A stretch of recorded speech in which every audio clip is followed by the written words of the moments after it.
Hello ladies and gentlemen, welcome back to the channel. My name is PsychoGold and this is PsychoGold Videos. Today we will be checking out the second episode of Fire Force.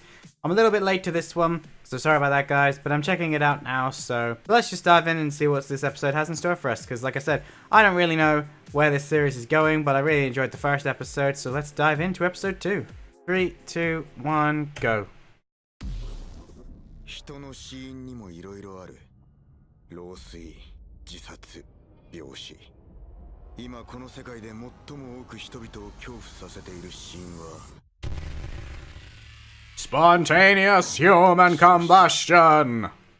Oh, is this one of the missing dudes that was in the opening but we didn't see them? Okay. Oh, okay. So he wants to use it as a way to gather information, okay. Yo, Akuma. Wait, they know each other? They're playing with the fire. Wait, what? Why has it got a face and why is it making noise? That might be true, but you've got pretty impressive control over it. Wait, so he has fire powers too? I'm confused. He has like a weird sword thing. Of course his name's Arthur and he's a knight. It's pretty obvious that they know each other. What? Why are you talking to me? Oh, I was gonna say, I wouldn't try and have a fight with him around. He'll hit you over the head with a clipboard. She knows how to destroy a man. Oh, you don't need to be a soldier to know how to do that when you look like that. I was gonna say, come on, dude. You've got more abilities than that. Oh! Oh! Damn! Where did that strength come from? Yeah. Let's not annoy Maki anytime soon. Why does he have a lightsaber sword? That's not pyrokinetic either. Oh, he even calls it Excalibur. His Arthur references just continue to flow. Oh! Yes! Oh look, his attitude towards her has changed now. Oh! He said it as well! Oh, for goodness sake. Oh, she actually looked like it then. Oh, what the hell? She summoned her own little creatures. Yeah, it does make her a witch. Oh, hello.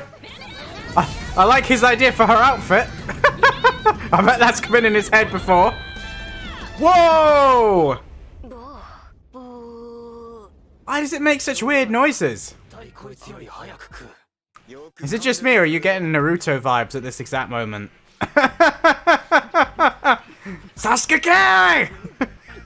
That's what it reminded me of then with the two of them. And they look like they're, you know, they're at a ramen place. Oh, I'd forgotten how good the city looks. Oh yeah, and it has reminded me how different the architecture was. I remember commenting on that last time now. It's because I watched Steam Boy since then. So I was thinking, I can see some Steam Boy elements here now. So they have to still appear like unarmed firefighters. That's interesting. Even though he wears like a freaking knight's helmet and the rest of them don't. Oh man, that's terrible. Like, what?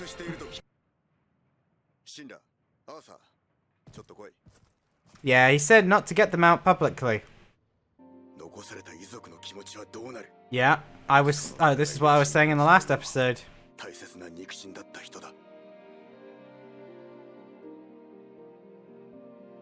So it's how you want to be seen by them.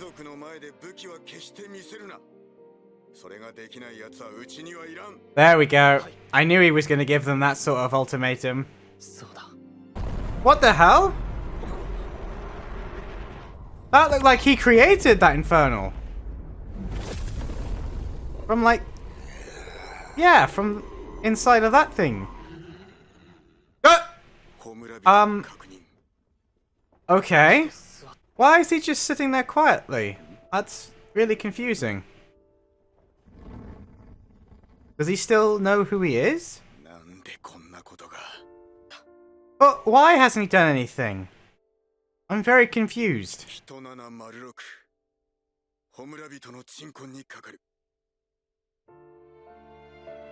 What? Okay. Okay. I feel like the guy outside kind of manipulated events, but I don't... 俺には I, 今はそれでいい。慣れるのが一番怖いんだ。この仕事はな。yeah. But I feel like I'm... Oh, wait, no, here we go. Damn.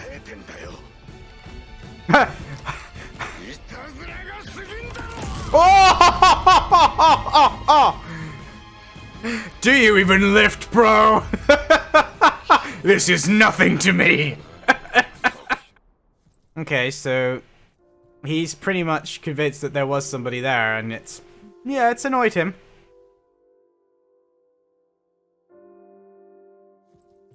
Okay, well, he's put his sword away at least. You're great. You gave her a picture, but her house just fell down. Oh?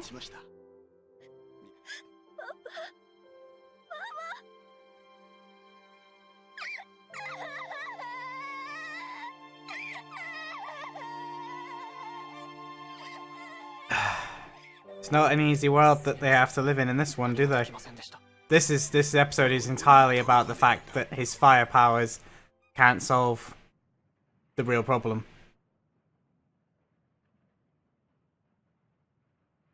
Damn, man. I mean, 悪魔 both of her parents, it's like, that's rough. And now she's going to be terrified that she's next as well. 加減しよ Well, う早く止め I'm るんだ assuming people have been trying to put a stop to it in general for quite some time. Oh. Okay. Didn't think it'd be over that quick. Well, there you go, ladies and gentlemen. That was episode 2 of Fire Force, and not gonna lie, the episode was kind of a depressing episode, which I think was kind of the point. I think a better way of saying it actually is it was a sobering episode for both the audience and the character. The first episode had a lot of hype, and it made it feel like this is like action, you know? It's like, yeah, this is what the show's going to be about. We're going to get some kick-ass monster fighting scenes with amazing animation, and I'm sure we are going to get that, but this episode was kind of like, yeah, that is what we do, but you got to really think about what it is that we really do, and the reality of that situation, like what it is we really do.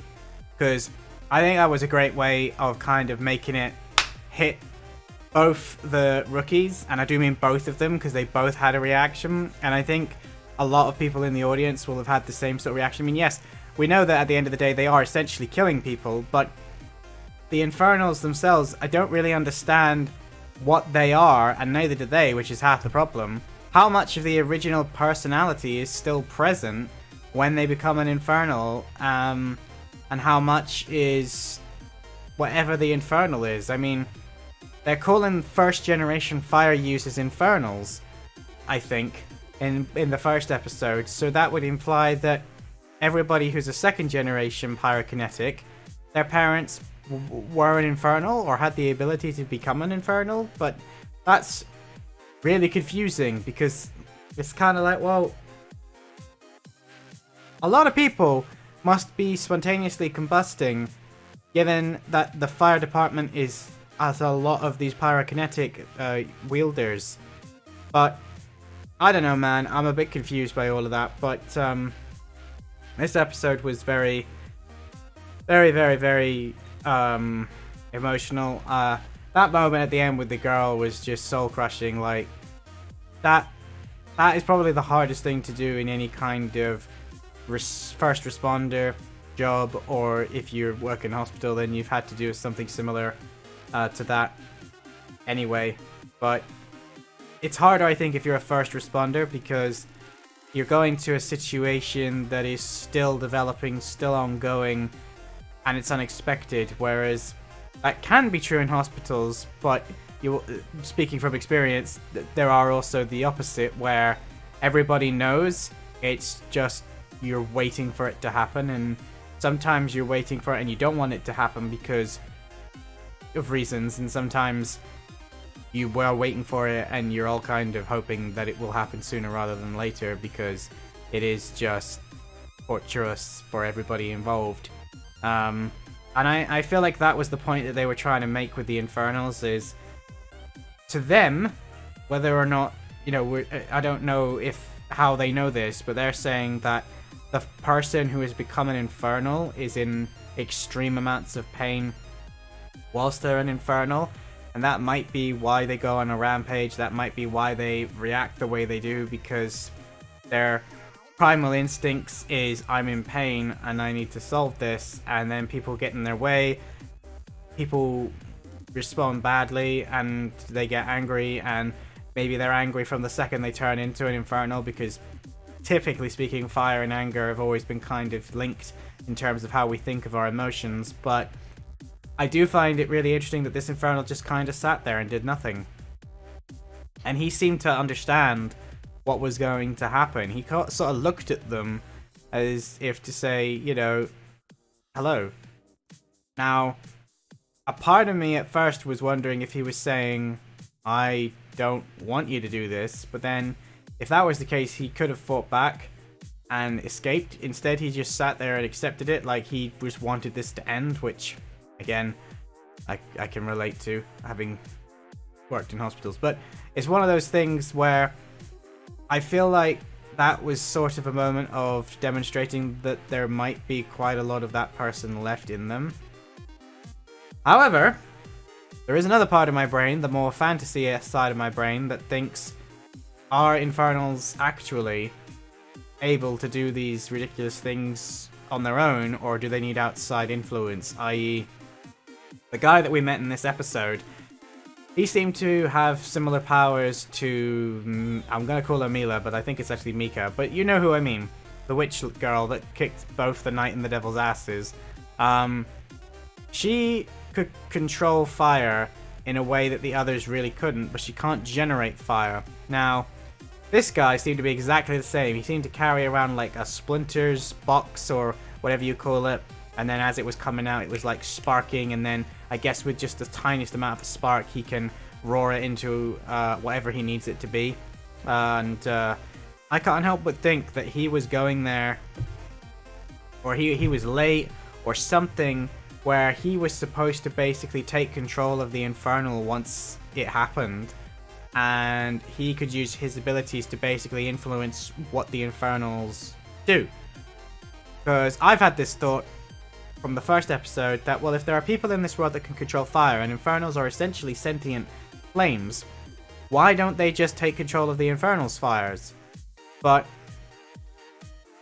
if this is the case, and obviously I'm putting some thought into this, if it's not, then it's a waste of time, but if somebody else was controlling the Infernals, their force, I guess, would counteract the force of a firefighter, and maybe they don't even try and do that because they just assume that that won't work. But I mean, look at how Mika, I'm going to call her Mika now because I think that's closer, but I can't remember, I'm sorry guys.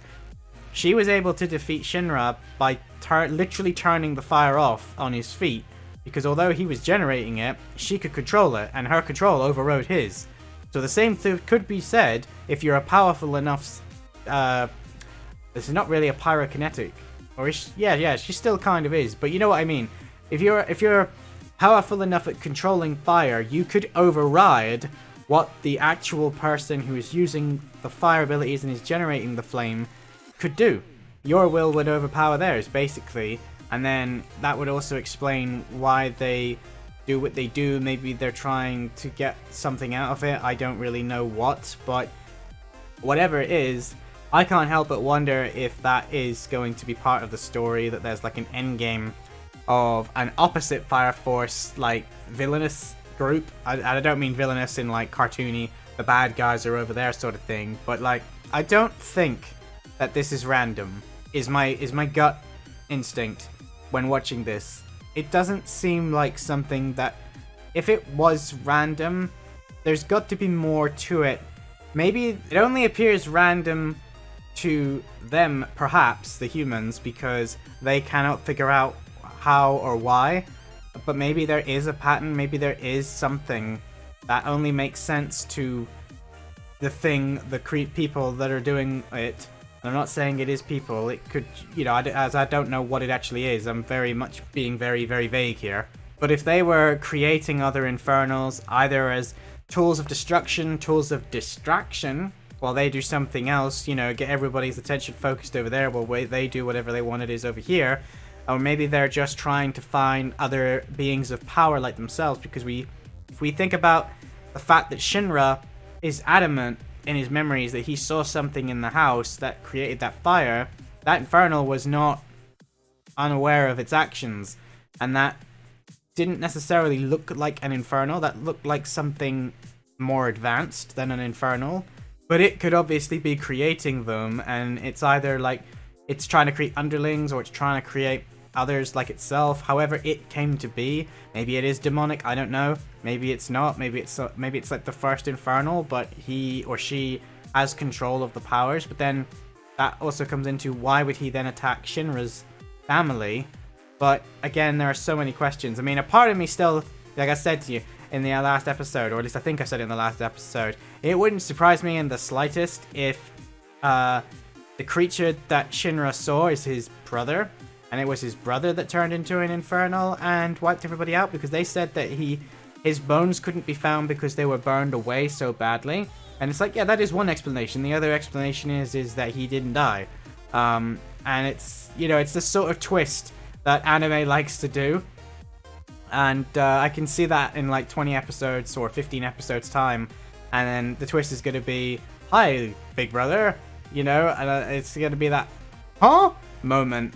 But I don't know. I don't have enough information. Like I said, this episode was more about trying to basically show you what the world is, the reality of this world and what they do. And yeah, Shinra and the Night Dude and, well, and the Witch, I suppose we're going to start calling her now since they've given her that name, and the Nun and everybody else, they all have skills and weaknesses, and they all have amazing strengths, but at the end of the day, nothing that they do is comparable to what they have to do afterwards in consoling the family, trying to keep everybody calm, and having to live with what they have to do on a daily basis. And it kind of reminds me of something that I saw recently, but I've already knew, but I like the fact that I saw it in a video where a paramedic was basically stating that basic life support will save more lives than advanced life support, and basic life support is good CPR, keeping the airways clear and checked, and advanced life support is basically what like a paramedic would do, that is qualified to push all of the drugs and make some diagnoses on the fly and actually basically start treating whatever the problem is before they get to a hospital.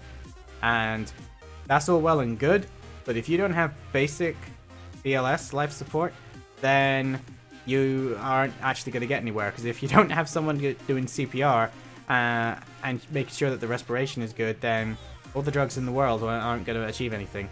And I feel like that was the message here, because they are at the end of the day a firefighter squad, and yes, they're completely different to a real life firefighter squad, but you might have the ability to fly with your fire powers, do an amazing rider kick like you did in the first episode and take out an Infernal. You, the new guy with the knife, the new guy with the sword, you might have this amazing ability to have Excalibur and to do these crazy cool knight things, whatever they are. And not that she's new, but the Witch obviously can do some really cool things with fire, even though, as the lieutenant kept telling them, it's against the regulations. But none of that matters. None of it will help you actually save anybody, and none of it will help you when you're face to face with the very upset relatives of the people that you just killed. And that's the reality of their life. And the fact that the captain went around and said, the day that this starts becoming normal for you and you don't feel bad, that's the day you have a problem. And I think that's true for a lot of people. And I think the other thing is they've got to make sure that they don't snap either.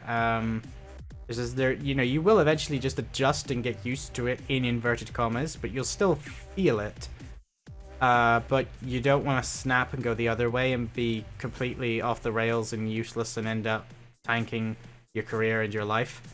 But I did really like this episode from that point of view. I think it did some clever things there in regards to showing you what it's actually like to be in this world and have to deal with what this world has to put up with. First episode made it all look cool and flashy. This episode kind of put a bit of grit on life, which unfortunately, that's life. At least that's what all the people say. Either way, that's going to be it for me. Thank you very much for watching this video. I hope you guys enjoyed it. Please let me know your comments down below. And if you enjoyed it, don't forget to give it a like. I will appreciate that very, very much. And if you're new around here, consider clicking that subscribe button.